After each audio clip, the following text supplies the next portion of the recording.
অরবিন্দ কেজরিওয়াল মুক্তি পেলেন। অর্থাৎ অরবিন্দ কেজরিওয়াল এবং মনীষ সিসোদিয়া, তাদের বিরুদ্ধে আবগারি কেসে যে অভিযোগ আনা হয়েছিল, দিল্লির কোর্ট বলছে যে সেই বিজেপি সিবিআইয়ের সেই সব আনা অভিযোগগুলো ভুয়ো ছিল। আই রিপিট, বলা হচ্ছে যে সিবিআইয়ের কাছে তার কোনো তথ্য প্রমাণ ছিল না এবং রাজনৈতিক উদ্দেশ্য প্রণোদিতভাবে কিন্তু কেজরিওয়াল এবং মনীষ সিসোদিয়াকে ফাঁসানো হয়েছিল।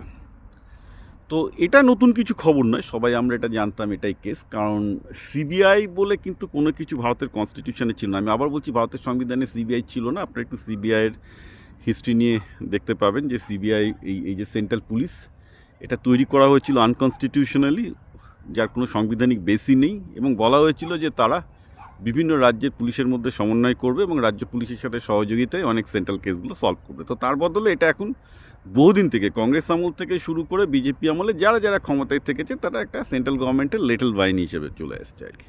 সবাই জানে, এটা সিবিআই নিজেও জানে যে করছে, এবং কোর্ট সিবিআইকে বহুবার বলেছে যে বেসিক্যালি এটা একটা মানে কেন্দ্রীয় সরকারের লিটল বাহিনী। আজকে না, আমি যতদিন ধরে ভারতীয় পলিটিক্স ফলো করছি, constantly the single theme is occurring. বলা হচ্ছে যে সিবিআই হচ্ছে একটা কেন্দ্রীয় সরকারের লিটল বাহিনী, without any exception to any rule. তো এখন প্রশ্ন সেখানে না, প্রশ্ন হচ্ছে এই যে সেটা তো নতুন কিছু নয়, এবং দিল্লি কোর্ট যা রায় দিয়েছে আমরা জানতাম এটাই কেস। ভক্তরা যতই চাচ্ছেন না কেন, সবাই জানতো এটাই কেস। কিন্তু পশ্চিমবঙ্গের লোকজন, বাংলার লোকজন প্রশ্ন করবে এটাই যে কেজরিওয়াল কোনো অপরাধ করলো না, তা সত্ত্বেও তাকে জেল খাটতে হলো। সিসোদিয়া কোনো অপরাধ করলো না, তা সত্ত্বেও তাকে 2 বছরের জেল খাটতে হলো। কিন্তু আমাদের পশ্চিমবঙ্গের তৃণমূলে এত বড় বড় কেলেঙ্কারি পরেও কী করে সিবিআই পশ্চিমবঙ্গের একটা কেসও ঠিকঠাক করে সলভ করতে পারছে না। এই ব্যাপারটা পশ্চিমবঙ্গে সবার কাছেই খুব আশ্চর্য লাগে, এবং যার জন্য বিজেপির ক্রেডিবিলিটিও নষ্ট হয়ে গেছে, এবং সবাই ভাবছে যে বিজেপি এবং তৃণমূলের মধ্যে আঁতাত আছে, এবং বিজেপি এবং তৃণমূলের মধ্যে আঁতাতের গল্পটা কিন্তু বিজেপিকেই ক্ষতি করছে পশ্চিমবঙ্গের রাজনীতিতে। কারণ বিজেপি যে, আমি আবার বলেছি, পশ্চিমবঙ্গে হিন্দুত্ববাদী বলে কিছু হয় না, মানে আছে 10% ঠিক আছে, কিন্তু মেন হচ্ছে মমতা বিরোধিতা, অর্থাৎ রুলিং পার্টির বিরোধিতা। ওই জায়গাটা যদি বিজেপি ধরতে না পারে, মানে বিজেপির খুব চরম ভাগ্য ভালো যে বিজেপির সাথে যে অ্যাকচুয়ালি পার্টিটা কম্পিট করছে সেটা কিন্তু তৃণমূল নয়, সেটা সিপিএম। সিপিএমটা নেহাত নেতৃত্ববৃন্দ, মানে কতগুলো ওরে বাবা, মানে তাদের মূর্খামো কোনো স্কেল, মানে বাঙালি বামপন্থীদের মূর্খামো মাপার জন্য পৃথিবীতে কোনো স্কেল আবিষ্কার হয়নি, ঠিক আছে।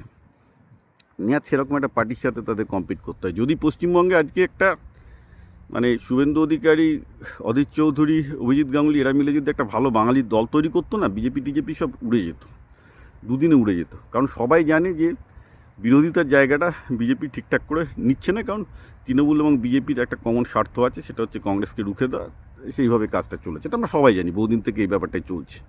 তো ন্যাচারালি কী হচ্ছে যে তার জন্য আমরা দেখতে পাচ্ছি যে অরবিন্দ কেজরিওয়ালের মতো লোক কোনো কিছু অপরাধ না করেও জেল খেটে এলো, মনীষ সিসোদিয়া 2 বছর জেল খেটে হলো, তৃণমূলের কিছু হচ্ছে না। তো ফলে লোকজনের বুঝতেই পারছেন যে এই দিল্লির এই রায়ের পর বিজেপির প্রতি, বিজেপির তৃণমূল বিরোধিতার প্রতি তৃণমূলের জনগণেরই ভরসা অনেক কম হবে। অবশ্য অন্ধভক্তের তো অভাব নেই, সেটা অন্য ব্যাপার। বাট ওই রকম দাদা হিন্দু কার্ড খেলে কিন্তু বেশি দিন হবে না। মমতা বিরোধিতা যদি আপনারা স্ট্রং করতে না পারেন, আমি বিজেপিকে বারবার করে বলছি, আপনার you will be at no position in West Bengal.